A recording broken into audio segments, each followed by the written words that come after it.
Hi, my name is Mashino, and I was born and raised on the island of Oahu. I now reside in Las Vegas, Nevada. I found out when I was young, I was always told that I didn't like to wear dresses. Through intermediate, my mom would make me wear skirts to school to, try to be more feminine. But as soon as she'd make that turn, I'd take it off and put some shorts on, and she'd come right back around. Right back around and say, put that back on. I'm like, oh, did you see me? And go through like, because I didn't feel like I was in the right body. And I felt that, when people would look at me, I would feel uncomfortable because of what my mom was trying to make me wear. But I get it. I understand, there wasn't a lot of, LGBTQ things happening back then. Going forward, getting up to intermediate to high school, I had that, they call it kind of like the transition stage.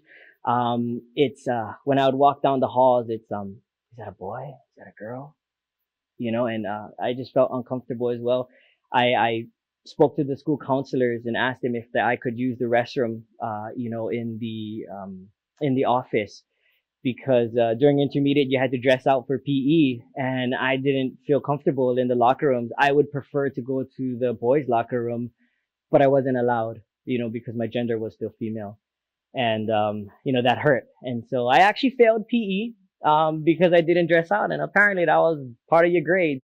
I got a job at the 50th State Fair. I was working in the back and there was these two gentlemen there that I was delivering ice on an ice cart, and it was raining that day. I had a white T-shirt, which I normally have, and I guess they wanted to know who and what I really was.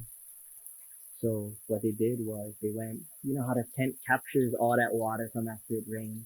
They asked me to come over to talk story, and I said, yeah, cool, talk story with the guys, that's fine. They had lifted up the water to drench me, and then they said, oh, I guess the rumors are true.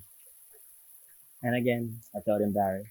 I stayed at work that night to continue my shift. My mother came to pick me up. I said, why are you so wet? Why didn't you go under the tent when it was raining? Like, why don't you have a hair? Didn't want to say anything.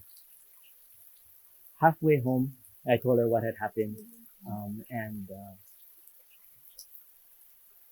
by the time I got home, there was police waiting at my house. My mom wanted to fill out a police report. So I was about 14 or 15 when my mom started getting involved with things because a lot of things were happening.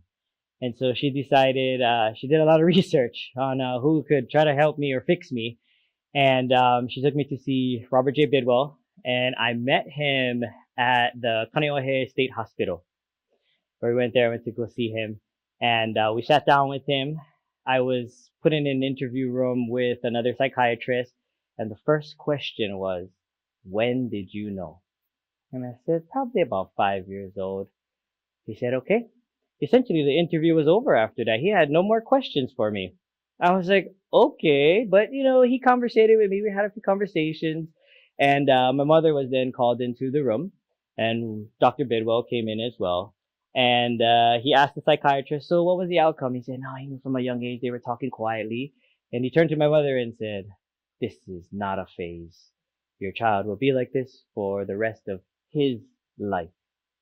So you can either be a part of it or your child may, seek other people to help him get there. And so that's actually when my journey to transition came about. So if anything comes out of this, I just want my kids to know how brave I really was back then and what I really had to go through to get to where we are today, where we're living, the roof over our head, the luxuries that we have, the lifestyles that we have. It's not easy, but it's gonna be okay. It really is.